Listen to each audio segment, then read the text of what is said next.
નમસ્કાર, આપ જોઈ રહ્યા છો યુટીસી ન્યૂઝ।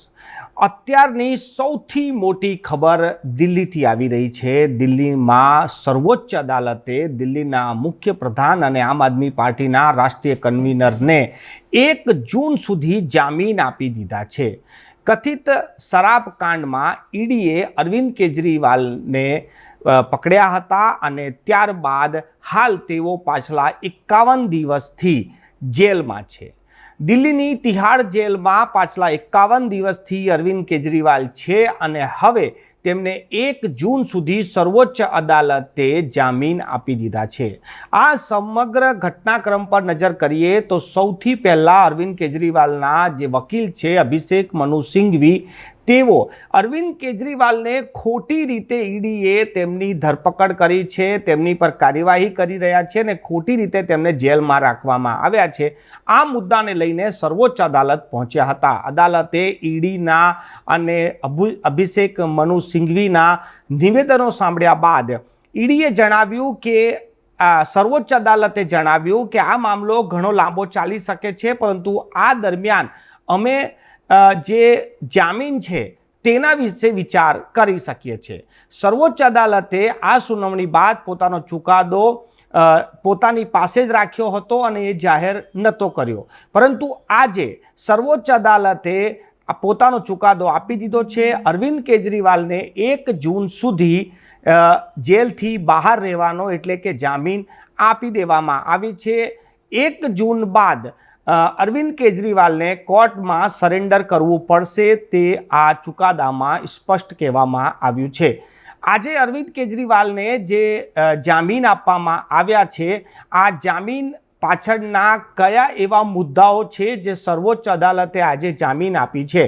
5 એવા મુદ્દાઓ છે જેના થકી અરવિંદ કેજરીવાલને આજે જામીન આપવા માટે સર્વોચ્ચ અદાલત તૈયાર થઈ ગયું હતું। જો કે ઈડીએ આ જામીન ના મળે તેના માટે ભરપૂર કોશિશ કરી હતી, પરંતુ ઈડીની સર્વોચ્ચ અદાલતે એક ના સાંભળી અને અરવિંદ કેજરીવાલને જામીન આપી દીધી। ઈડી દ્વારા કહેવામાં આવ્યું હતું કે અરવિંદ કેજરીવાલ આ સમગ્ર ઘટનાના મુખ્ય સૂત્રધાર છે અને તેમનાથી પૂછતાછ કરવું બાકી છે। જો એ બહાર જશે તો તેમની જે તપાસ છે તેમાં અવરોધ ઊભો કરી શકે છે, પરંતુ અભિષેક મનુ સિંઘવીએ જણાવ્યું કે અરવિંદ કેજરીવાલને આ ચૂંટણી પ્રચાર માટે બહાર જવા દેવામાં આવે।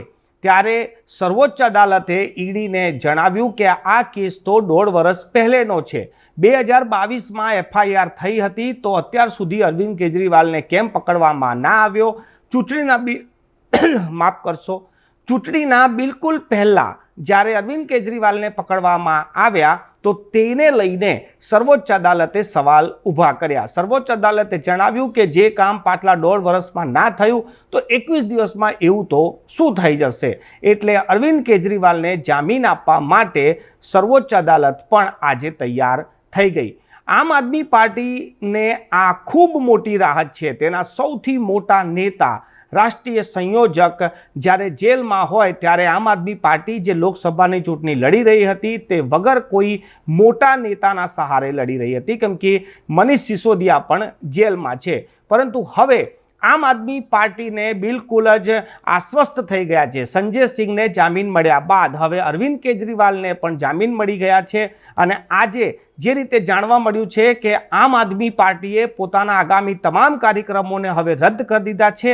નવેસરથી નીતિ બનાવવામાં આવશે, કેમ કે અત્યાર સુધીમાં જે નીતિઓ બનાવવામાં આવી હતી તે વગર કેજરીવાલે બનાવવામાં આવી હતી, પરંતુ હવે અરવિંદ કેજરીવાલ આવી ગયા છે એટલે પ્રચારનું આખું જે કારભાર છે તે હવે અરવિંદ કેજરીવાલની સાથે થશે।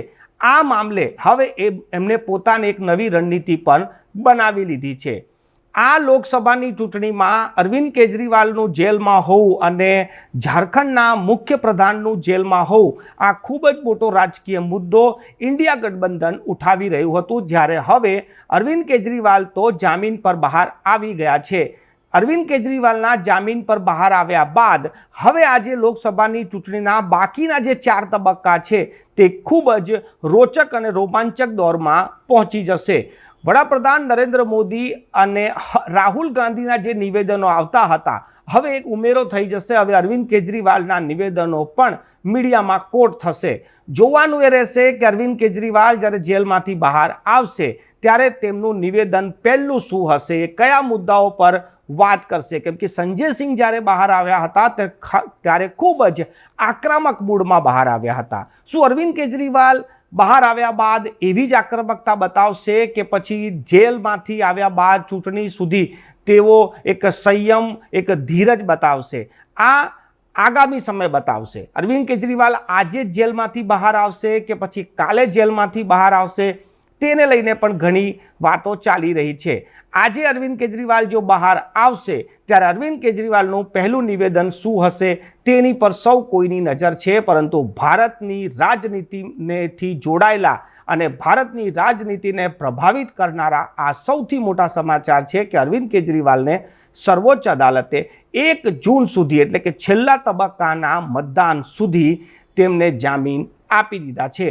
અભિષેક મનુ સિંઘવી જે આમ આદમી પાર્ટીના વકીલ છે તેમને તો જુલાઈ સુધીની માંગ કરી હતી, ત્યારબાદ 5 જૂન સુધીની વાત કરી હતી, પરંતુ સર્વોચ્ચ અદાલતે એમની વાતને નકારીને માત્ર 1 જૂન સુધી તેમને જામીન આપ્યા છે. આ અત્યારના સૌથી મોટા સમાચાર છે.